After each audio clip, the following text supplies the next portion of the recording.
in order to be able to make about $2,000 a month by renting it out because I get a cheaper place. I couldn't decide what to do. And I was literally in the road just down here, driving and stopped at the traffic lights. Hi, my name is Yana. Thank you for watching.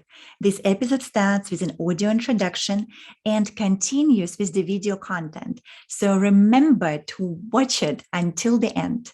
And subscribe to this channel, leave a comment, share with friends. Thank you for being here and listening to Timeless Teachings. Hi, my name is Yana, and you are listening to the Timeless Teachings podcast. Have you ever attracted events and people that are just what you need and seem to come out of the blue? Is it luck, chance, coincidence? But what if they were more than that? What if they were examples of synchronicity? Latest research in quantum physics, biology, and psychology shows that we can connect with fields of energy that are literally answers from the universe. And in this interview, Dr. Philip Mary shares how you can take advantage of synchronicity, or what some call the law of attraction, to raise your game in business and life. Philip, thank you for joining us today. It is a pleasure to have you here. Hi, Anna. And the topic for today is one of my absolutely favorite topics, which is synchronicity. And I know you really spent many years researching and understanding it. And before we dive into that, I would like to start with you sharing a little bit about your own life and your own journey, and what brought you into this area of studies, the bigger why. Okay, so I mean, it's very easy. I can say what brought me into these area of studies is because I'm a human being. Every human being alive, whether they know it or not, has the ability to attract to them energy and things and people into their life that is guidance for them. And so like most people, you know, stuff happened to me, like coincidences happened to me. My first known synchronicity, and by the way, let's do a basic definition. Yes, that will be really helpful. Synchronicity is like the science behind the law of attraction, meaning that when you have a thought in your head or a feeling, and it can be subconscious, and suddenly in your day-to-day life, something happens to you that answers a question. And sometimes it can be a strange thing that happens to you that you think, wow, that was weird. And you don't quite know what it means. And then you are aware later. Sometimes it can be very straightforward. So for example, one of my most dramatic ones was in the 1990s in my business. I was saying to myself, going through my financial books at 10 minutes before 4. And as I looked, I said, I need $15,000 to balance the books this month. 10 minutes later, the phone rang. My colleague in Amsterdam said, Philip, I need somebody to do a session in Beijing next week. I can't make it. Can you go? I looked. I said, yes, I can go. And then he said to me, and also you'll be very, very pleased. The money is good. It's $15,000. So within 10 minutes, so that's a synchronicity, folks. Most people on this call, Yana, will know times when you've thought about a friend and you haven't seen them for a while, and 2 days later or a little time later, they mail you, they call you and get in touch with you. That's the synchronicity. So it's about, we as human beings have this strange ability to attract to us that which we focus on. So for me, it's been around all of my life. And I really only get into looking at it specifically from a research perspective about 10 years ago. I run my own cross-cultural leadership and consulting team consulting business. I've worked on that for 40 years. I've worked in 62 countries. And I always in my life respond to what it seems to be the next thing is for me to do.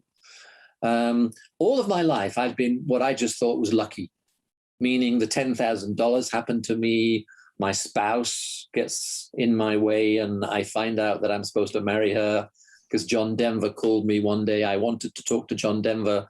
I said that one Friday evening because his songs moved me to get married. 2 days later, he called me here in Singapore at home through a whole set of circumstances. So all of these things began to happen to me. I attracted people to me. And I said, wow, this is weird. I'd like to do my PhD because I've been putting that off for a while. But what I want to do, I want to study this topic. Because as I shared my stories with other people, they also began to share with me. And leaders from around the world in big corporations would say to me, Philip, my leadership is successful because I use synchronicity and intuition. Please don't tell my boss and please don't tell my staff. So how I got into this, so it's a dual answer to your question, Jana. I got into it because it's a birthright of everybody in the world. We somehow have this internal GPS which can attract to us those things that we want. Now, some people say, oh, interesting, a coincidence. Then they go on to the next thing. But you and I have known each other for a while, Jana. You know that I'm not satisfied with just the superficial answer. So the more and more that synchronicities happened to me, the more I heard the people I was working with, it happened to them and they didn't know how to understand or didn't have a language and wanted it to be hidden, the more I said, this is what I'm supposed to be researching.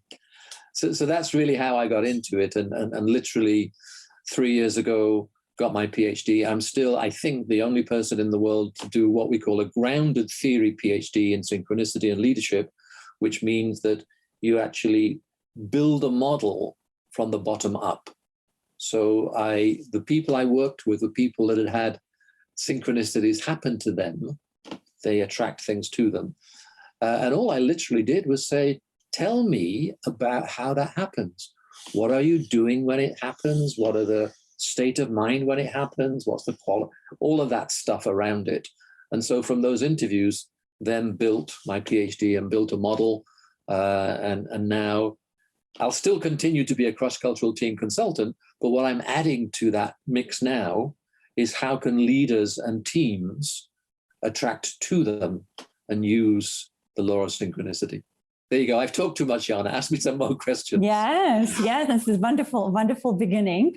So now that you researched all of this and you do have a PhD in this subject, and you mentioned you have your model, would you like to explain it to us? So how does that actually work?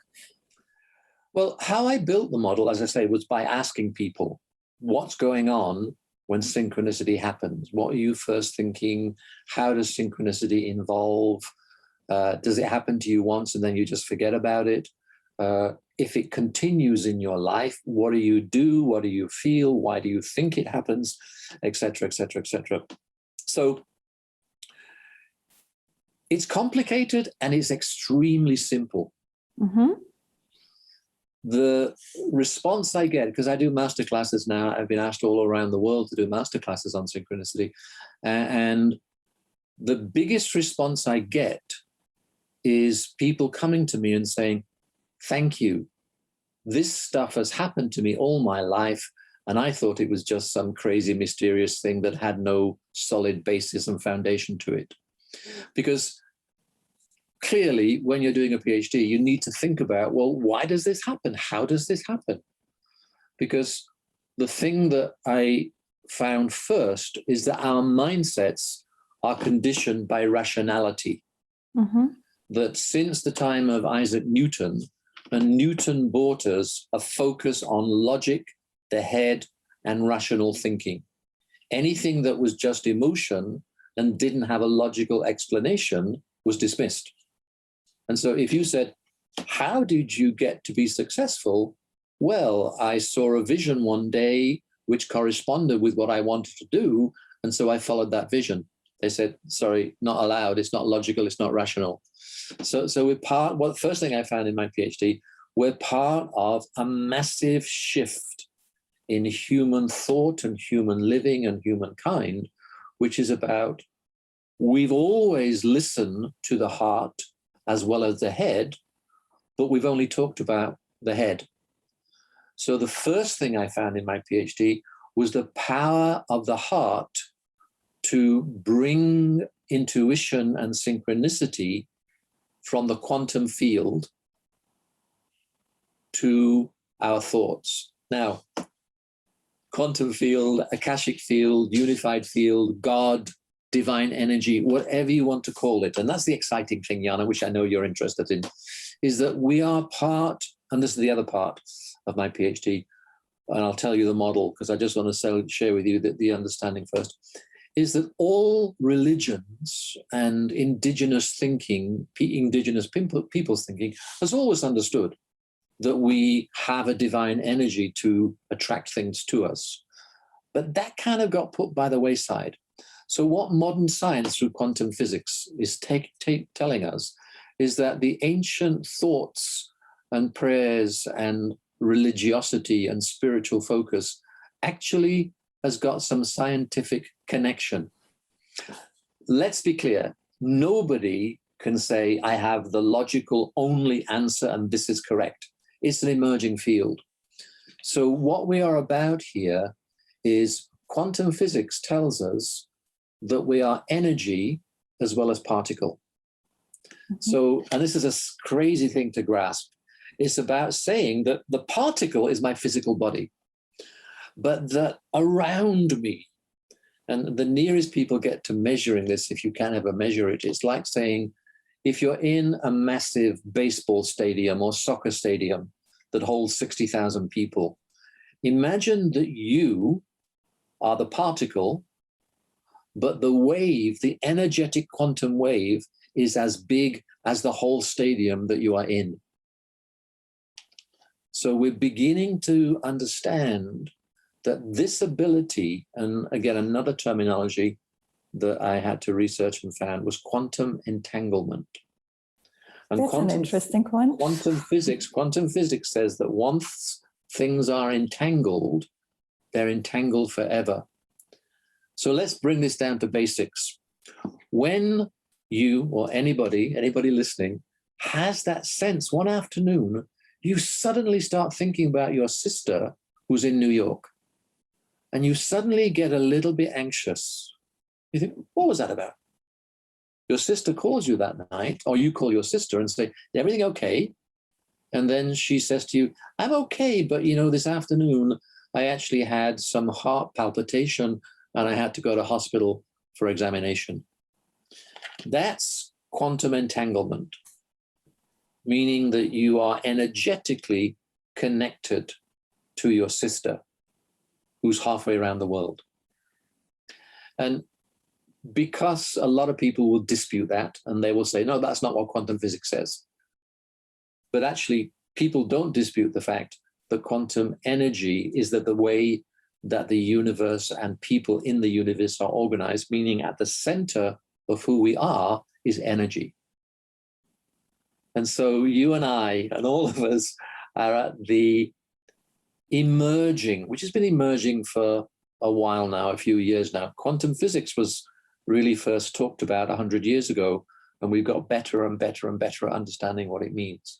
So when you feel or when you have a synchronicity happen to you, it's because there is an energy, quantum energy, which is bringing you to that. It can be a person, it can be an event.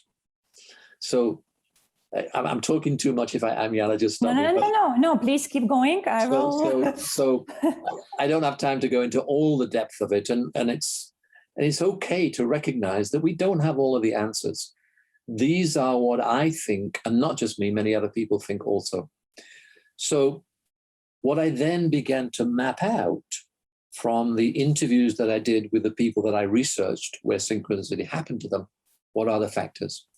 And so the PhD, which is now being turned into a book as we speak. In fact, the book is done. It's now off to the publishers to be finalized.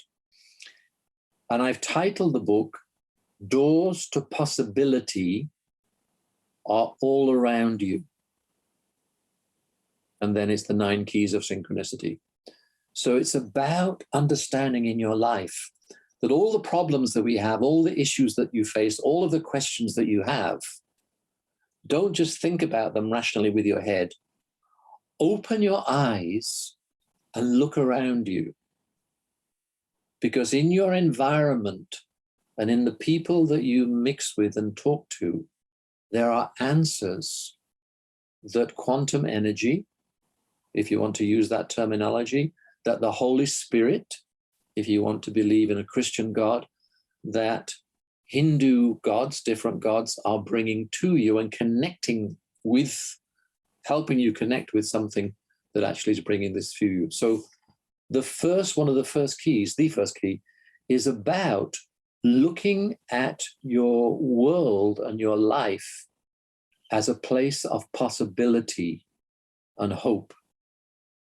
Because all of us say, oh my God, something bad happened today, it's going to be a bad day, it's going to get worse, I've lost this money, now I'm going to get in an accident, now the car will get, all of that sort of stuff. We are primed as human beings for survival. And as we are primed for survival, then we're looking for things that can go wrong. And there's nothing wrong with that, because you need to be in survival mode when you're crossing the road. But that should not be how you live your life. So I begin each day now. I mean, I always have done this, but I'm now doing it even more. And I know you do it as well, Jana. Begin each day by saying, what wonderful, magical possibilities are going to happen today? As opposed to getting up in the morning and saying, don't have enough money in COVID time, maybe I'll get COVID, maybe my friend will get COVID, maybe I'll go to Funan Mall, which is down here, and I'll get COVID. Forget that. And this is where people kind of get mad with me, because I'm basically saying we live in a universe, in a world that has your back. The universe, the energy within the universe wants you to succeed. So that's the first mindset. And just jump in anytime, Jana, if I'm talking too much. Just jumping in here, just very quickly. You're talking beautifully, so just go on with this. But you just shared, this is kind of similar what people call under priming, right? Sorry? Priming, when we prime ourselves. Like I know that Tony Robbins uses it a lot on stages, and pretty much everyone who works with a large group of people, or anything around NLP or anything around personal development, there's this term priming, where I think originally it was more for the athletes and peak performance, when you prime yourself for success. So we can almost say you in a way prime yourself for synchronicity. Could you say that? It's true, but I resist that, rah, okay, get yourself ready for success. I'm talking more about a gentler energy. A gentler energy that looks around and says, I don't have to do anything. The universe has got my back, or the energy. So it's a tough thing to grasp, Jana, but I know you can grasp this. When I have an issue or something I want to solve, I will literally say, all around me are the answers. And all I have to do is to reach out and bathe myself in the answers and symbolically just bring it to me. The person I follow a lot and know a lot and actually work with is Dr. Joe Dispenza. I'm one of his consultants, and he expresses this so well. And I was reading yesterday, he says, we are divine. We are connected to the divine, and the divine wants nothing but the best for us. But that can only happen when I have that consciousness that life will give me only the best. And he said, every morning, I don't get out of bed until I have that consciousness. And these days, and I'm going to move on to different keys now, but these days, what I do is I just look all around. And another key, I'm not giving you these keys in order, but one of the other keys of the 9 is be fully present and merge with the present moment. We so often are in the past worrying about what we did yesterday. We're so often worried about the future. But this energy, synchronistic energy, can only come to us in the present moment, and can only come to us if we feel the present moment. So it's similar to the world of possibility, think possibility, but if you think possibility and you know that in the present moment it's going to come to you, then be still. And I know I've no need to say that to you, Jana, because you do that all the time. But it's about not just being in a mosque or in a cornfield or in a mountain. It's about walking through the Funan Mall, which is, I keep saying that because it's just down here. I live near Boki in Singapore, with this consciousness that every step that you take, God, if you want to use that terminology, will be revealed to you.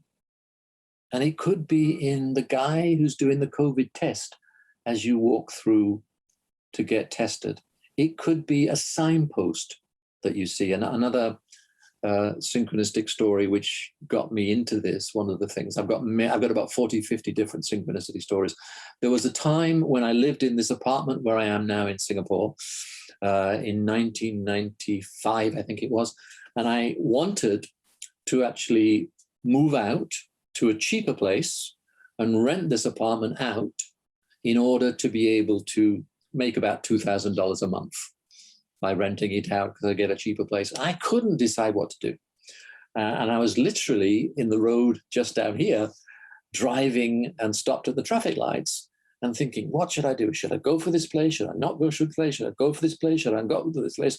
Stop the car, I'm looking this way, and then turn to my left. And a van had pulled up on my left. Guess what it said on the van? Make the move. And I made the move. So when you are knowing that something good and possible is going to come your way, and you are fully in the present moment, looking at everything around you and feeling it, boom, suddenly there's a van, make the move.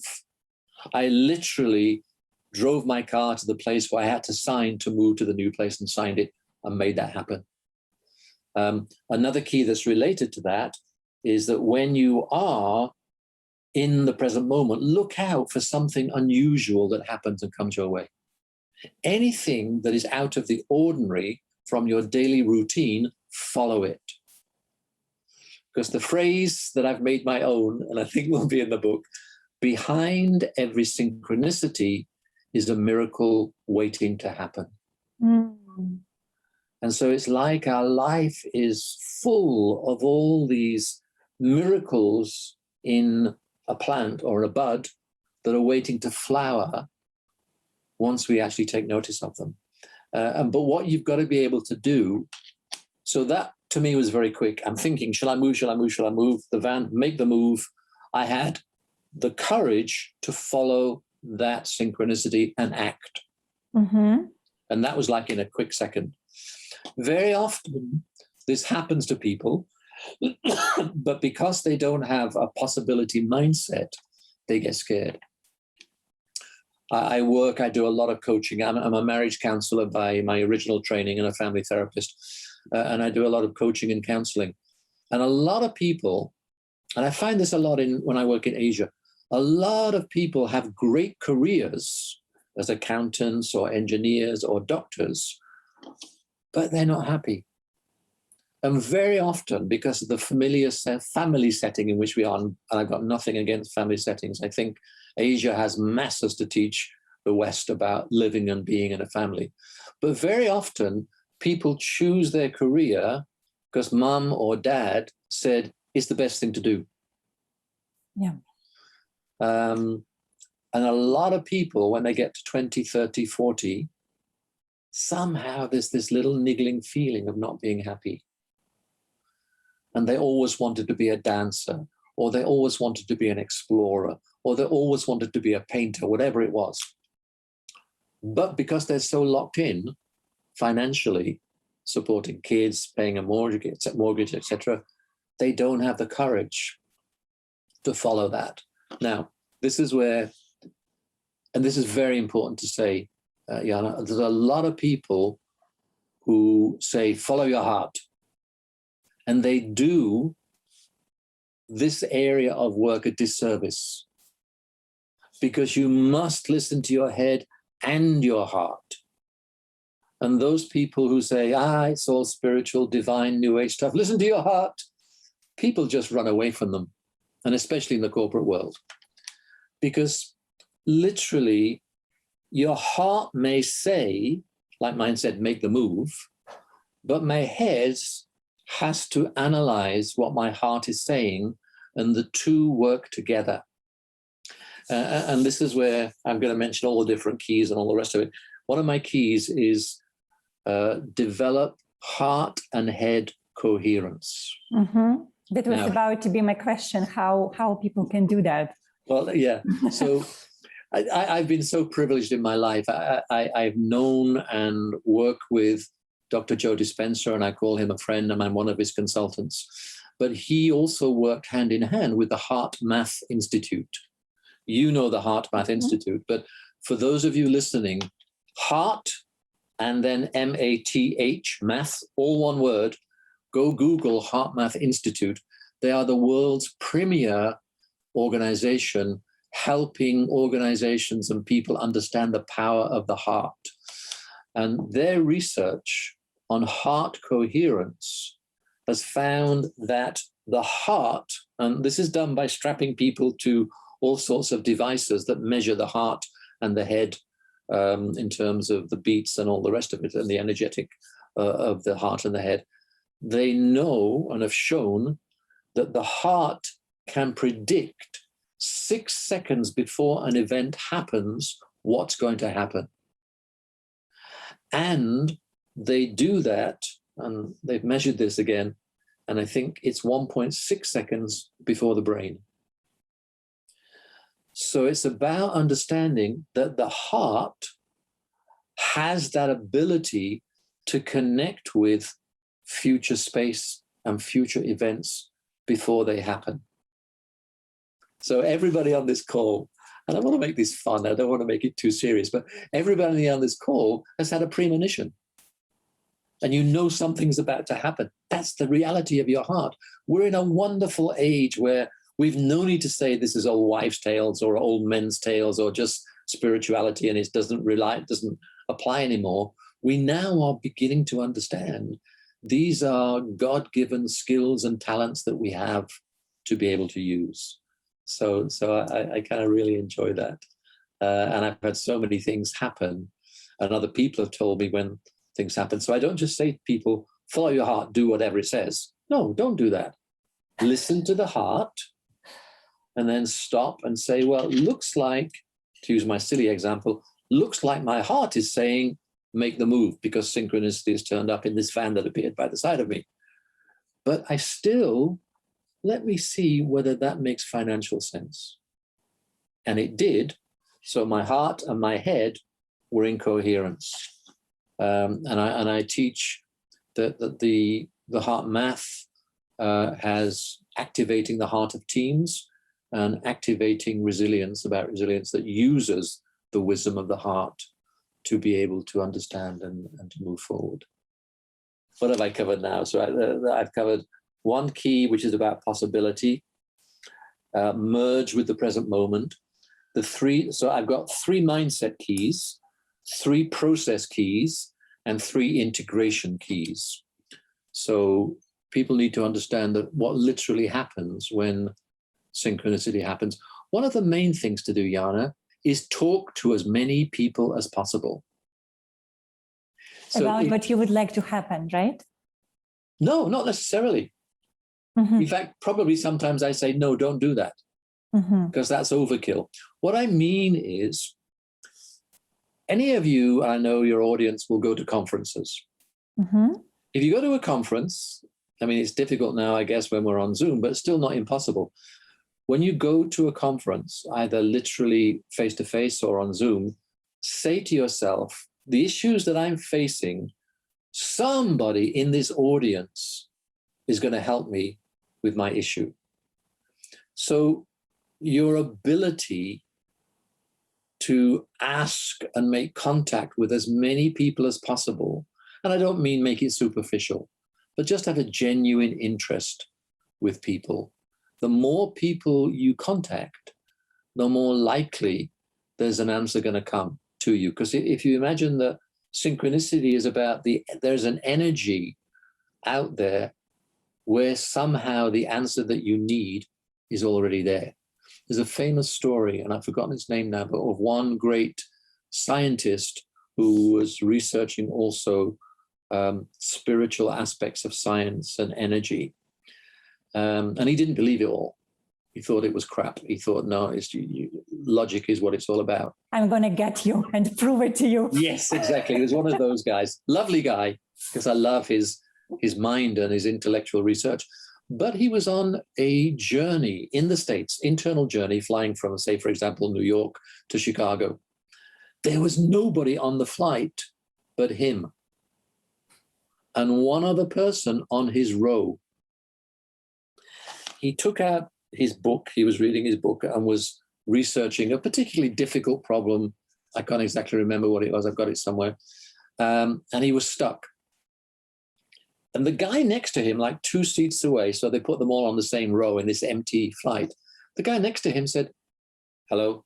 I think he was passing his coffee or something. Hello, how are you doing? Reading anything interesting? And so they got into a conversation. And so this skeptical scientist got into a conversation with this guy. This guy was an expert in the actual problem that he was researching and was stuck with. Now imagine that. It's an empty plane from New York to Chicago. The only one other person on the plane was the guy who had the answers to what this guy was struggling with.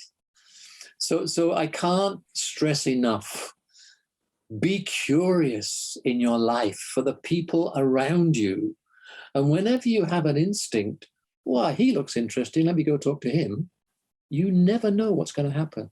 You do not know what's going to happen. And very often it's the last thing a person says that actually gives the answer. Now, let me give you a very simple one that literally happened to me half an hour ago. I was talking to a very good friend of mine that you and I know well. And we were talking about our books. We're both writing books at the moment. And he said, oh, I was at Funan Center yesterday looking for a printer. And I was going to call you for a coffee, but then I realized we can't do that because Starbucks isn't open. I said, okay, fine, bye. And as I went into the kitchen, I thought, he's looking for a printer. Now, I've got a printer on my office floor, which was given to me by my dear friend Ron Kaufman at a time when I didn't have a printer because my business manager was using our printer at our home. And now I don't need this printer. And I've been thinking, how do I now get rid of this printer to somebody who will need it? And I've been actively thinking about that for the last few days. This friend I was talking to, I thought, oh, did he say he wants a printer? Or did he say he's looking for a toner? So I called him back. I said, you still looking for a printer?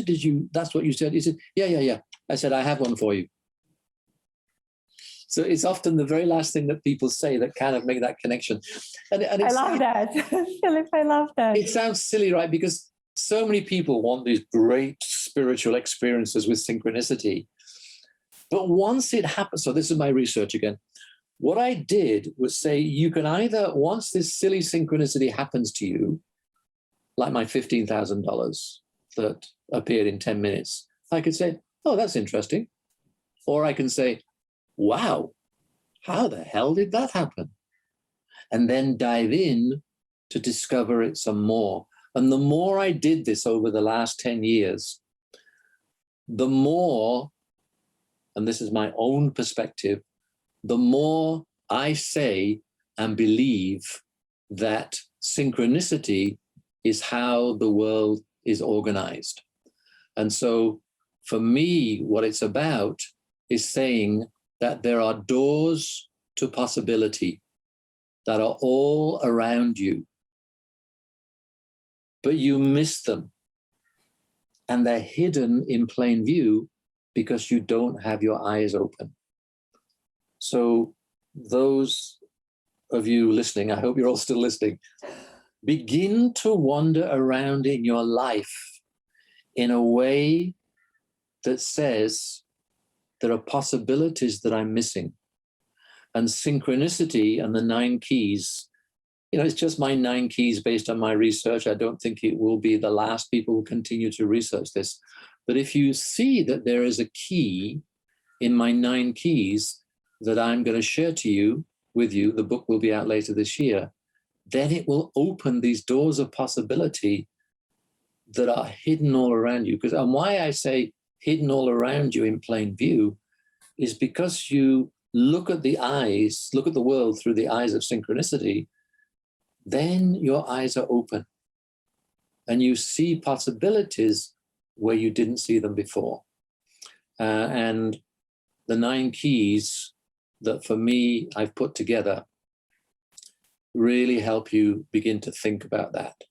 So there are mindsets, and I've talked about living in hope and possibility. I've talked about merging with the present. Key 3 was a difficult one, Jana, because key 3 is all about belief in the source. And belief in the source is about either you believe in God, if you're a Muslim, if you're a Sikh, if you're a Christian, if you're a Hindu, that's okay, because you have a mechanism for this. For Christians, synchronicity is answer to prayer. But what's very important is you don't have to believe in a particular religion to tap into source. You maybe just have to say to yourself, there is something in the world that's bigger than me. I don't know what it is, but it's bigger than me. Those are mindsets, and keys 4, 5, and 6. So key 4 is about being curious for out of the blue events, which I've talked to. Key 5 is about connecting the dots. So how does that fit? What's this all about? So what is that famous saying? Sorry, just to jump in here. Saying was it the Steve Jobs about you can connect the dots only looking backwards? Was it? Well, so I wrote an article saying, Steve Jobs, I love you, but you're wrong. A good one. That's published in the APSS site. So I love Steve Jobs. He brought so much to us. But he said you can only connect the dots looking backwards. But what if you can connect the dots looking forward? And let me just quickly tell you a story. How are we doing for time, Jana? Because I could talk about this forever. Yes. We have about 20 more minutes. Well, that's fine. So let me tell you a story. And the story goes like this.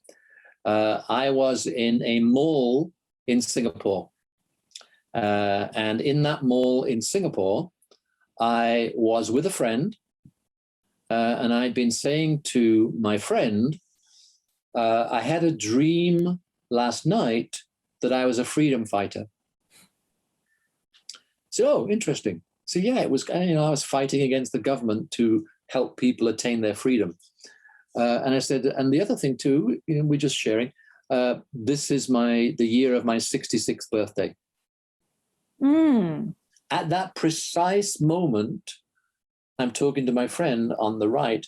On my left, I look, and there's a guy walking past me with a T-shirt, which on the back says Freedom Fighter 66.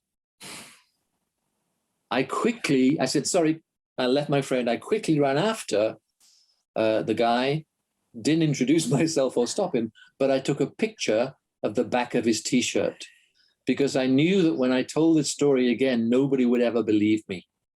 But how amazing is that? Yes. I'm talking to my friend. I had a strange dream last night about being a freedom fighter. And this is my 66th birthday. Now, that is clearly the synchronicity, right? This is beautiful. Can I share with you my own story of synchronicity? Let me just finish this one. Though. Let me just finish this one because there's a reason I'm telling it. I don't know what the hell this means. So this is where connecting the dots came in. So sometimes a synchronicity can happen, and it's a clear synchronicity because something's happened which is so amazing. How can it be that the precise moment I'm saying 66 freedom fighter, a guy walks past me in the middle of a mall in Singapore with exactly that on the back of his T-shirt? So this is where connecting the dots. I had to think about this. This is where the brain comes in. So the heart had delivered me this synchronicity, but I had to think about it. And it was a very simple conclusion I came to. 66 which is the year that I submitted my PhD for analysis to the board of professors, 66, well, 6 means luck in Chinese. And so 66 means luck, luck. So I took that to mean that my PhD would be successful. Freedom fighter was a bit more difficult because what the hell did that mean? But actually, I've come to realize that in the next period of my life, however long God gives me, I'm in my 71st, I'll be 72 in December, and I know I've got a lot longer left to live. But this next period of my life will be to help free people from the logic-only mindset. So freedom fighter is I'm a fighter for freedom to have heart and head as equal space. So that's about connecting the dots. So you can only sometimes connect the dots later on. Tell me your story, Jana. Well, first of all, I feel like I'm about to stand up and applaud because it's just so amazing how you're sharing it. And I'm getting goosebumps all over my body just listening to you. So very, very powerful. Yes, well, you shared so many amazing synchronicity stories that I just remembered. One happened to me just yesterday. Okay. Very beautiful one. Okay. Usually, I try to put my phone away after 9 p.m. That's one of the things that I do. So people don't, so I can kind of get ready for sleeping. And so it was very interesting yesterday when I just could not sleep and I was tossing and turning and I was like, okay, so someone wants to connect. I can feel it in the air. Right, and 1 hour later, I get up at 10 p.m. and take my phone, which I almost never do. And the moment I take the phone, the screen lights up and there's this message that comes to me from one of my students. And she says that she says that, hi, Jana, this is my birthday month. And I do this practice where I write a gratitude letter each day to a person that really inspired me or contributed into my life in a meaningful way. And I call them and I read this letter to them after 10 p.m. Okay. And then she asks me, are you still awake? Can I read this letter to you? Well, you see, so that means you couldn't sleep because somewhere activated in you was her energy. Exactly, because she's a student, right? So we have this connection. And I don't mean to make this weird or strange or whatever, but it's clearly you were sensing her energy and her energy came to you. And I think that, so I don't want to make some big thing, mystical, mysterious thing, or it's new age. In fact, I run away from new age stuff. I just say this is a natural phenomenon in life, which all of us have. Now, you've reminded me. Do you want me to tell you a real goosebump story? Well, please do. No, it's a storytelling time. So I was. I used to, you probably remember, Jana, about 8 years ago, I used to appear on Singapore morning TV. Mm-hmm. If you remember that. So Channel News Asia used to bring me in at 7 o'clock in the morning for a show, which is Views on the News, where they bring people like me to give their view on the news from the day or whatever. So people would, there'd be a conference where Obama would be meeting Putin, and then they'd give me questions in my slot, who's a better more danger to world peace, Putin or Obama? So I took this, so I'd have to kind of think about these crazy answers and practice that. Now, what it meant, though, was that I had to get up at 5 o'clock in the morning because I had to be at the studio at 6. So they would share with me the stories that they were going to ask my comments on because we start at 7. So there I was. This is an amazing story still for me. There I was. It was 5 in the morning. I picked up my phone as one does in the morning. It says, message from your dad. Now, this is a message from a woman psychic, professional psychic in the States. And she said, your dad has been trying to get hold of me for the last few days. He's got this message for you. Now, my dad had died 1 year before. So somehow, somewhere, wherever dad was beyond time and space, he was trying to get hold of her. Now, I could have said nonsense, but I knew this woman is a serious professional psychic that a lot of people come to. And then she said, and here's his message. son, I'm very proud of you. I know you try and get hold of me and think of me often. I'm okay where I am. We do a lot of dancing, wherever the hell he is. And then the message said, I'm proud of the work you're doing on the television box. You'll be doing more of this. Now, I'm about to go to the studio to appear on TV. And my dad's generation called television the television box, because that's what they were in his day. So that means it's an authentic message from my dad. Now, just think about that for a moment, Jana, and everybody listening. What does that mean? That means we don't have to fear death. That means that your loved ones who've passed on can see and know what you're doing. And the message gave me so much comfort just to know, and I loved it that my dad said, we do a lot of dancing. But I still reflect on, oh my God, that means they're in touch and can see us all the time. So when it comes to that bit of, one of the keys I've got is tapping into source. Mm-hmm. It's a mysterious thing. We don't have definite answers. But what we do know is there's something beyond our logic and time and space that's somehow there. And that means, and this is where we start to look at integrating keys, because I guess we've got about 10 minutes left. Mm-hmm. The integration keys are, when a synchronicity happens, don't just say, oh yeah, that's interesting. Celebrate them like crazy, because they are little miracles. And when synchronicities happen to me, it's like it blows my mind. And I move into this sense of awe.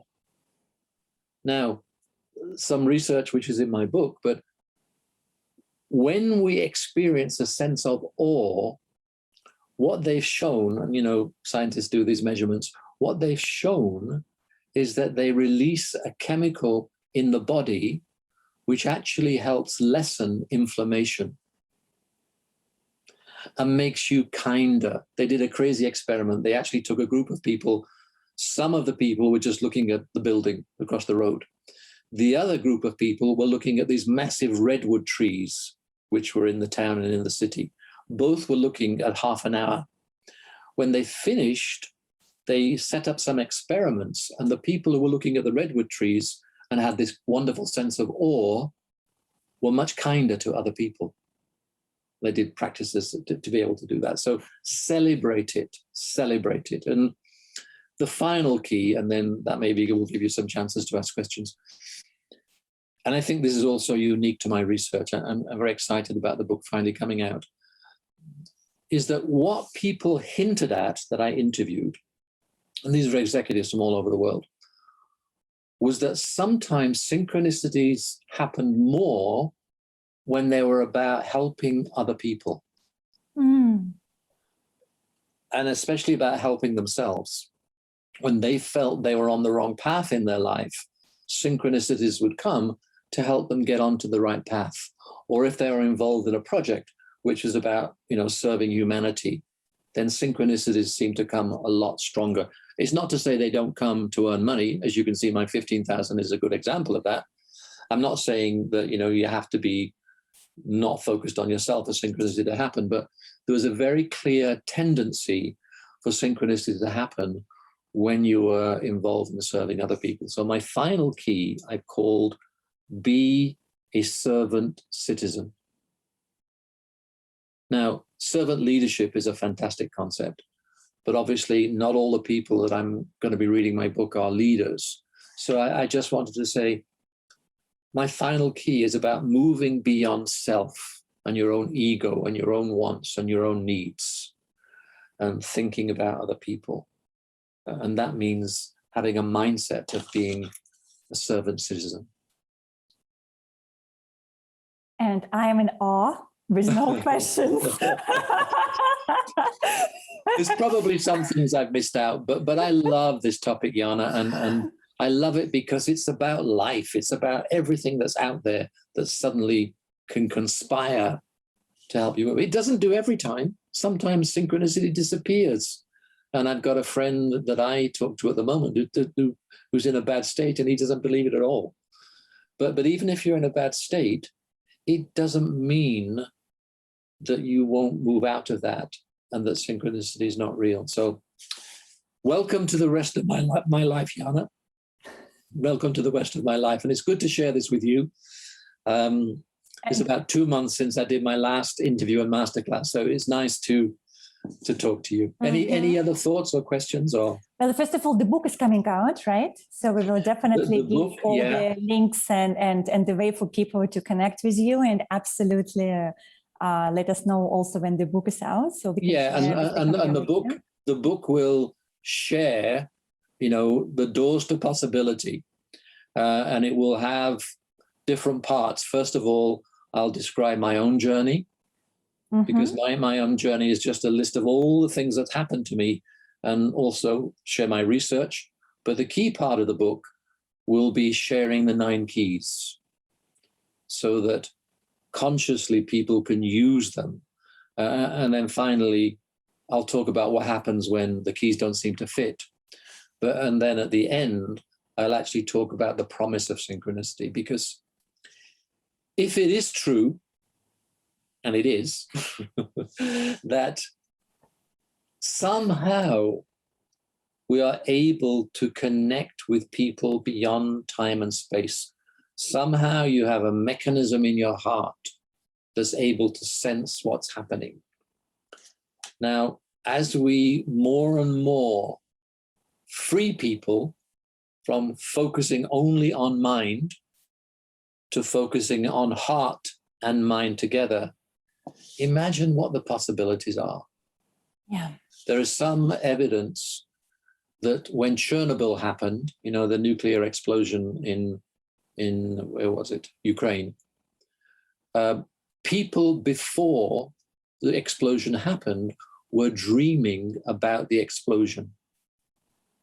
Now, to me, that is the quantum energy coming into people's minds to anticipate a future event. What if we believed that happened? And what if we had a mechanism for including that in the way that we make, government decisions in this world? So I think the possibility is we're only just beginning to understand what the possibilities are and what that means for the human race. Absolutely. And I would like to share with you, to finish our conversation today, that I have a synchronicity moment happening to me right now. Okay. And that's why I want to share it with you, because you can add it to your collection of synchronicity stories. Okay. Because you are a very big part of that. So when your key number 9 in the book, right, be a servant citizen. And I just yesterday became a citizen of Singapore. I'm still in this awe of what it is. Wonderful. And exactly in the last 24 hours, I was in this very deep self-reflection of what it means for my life. Wow. Where my life is heading is the result. Wow. And so now you sharing those words, of course, in the context of synchronicity and your book. But for me, that was my answer to what I have been asking for the last 24 hours. Wow, so thank you, Felix. This is just spot on. Fantastic, Jana. So you're now you've always served people, but now there's a whole other level of sharing. Exactly. Exactly. Wow, congratulations. So we're celebrating it, right? You said, so we're celebrating it together. Congratulations. That's wonderful news. And I often in my, when I'm presenting, I choose a background, sometimes when I'm presenting, that has a waterfall. And it's a waterfall that I imagine to be the source energy. And so I like to think about all the trees, because it's in the middle of the forest when I show it. And it's bringing life and energy to all the trees. And so whenever I'm doing my masterclass on synchronicity, I like to show that in the background to say to people, where is the waterfall in your life that's nourishing you? And hopefully, if you're interested in what I've said or been inspired, then try and think of synchronicity as this incredible waterfall that's nourishing every part of your life if you let it. Thank you so much, Philip. That was a beautiful and very deep 1-hour conversation with you. So thank you for joining us today. You're very welcome. So bye, everybody. Good to be with you. Yes, Bye. Bye. Such powerful insights about the world and magic of synchronicity. Thank you, Dr. Philip Mary. And what about you? Did you enjoy the interview? Feel free to share this episode with friends, subscribe to the podcast, and follow us on social media. Stay wild and be humble. До встречи!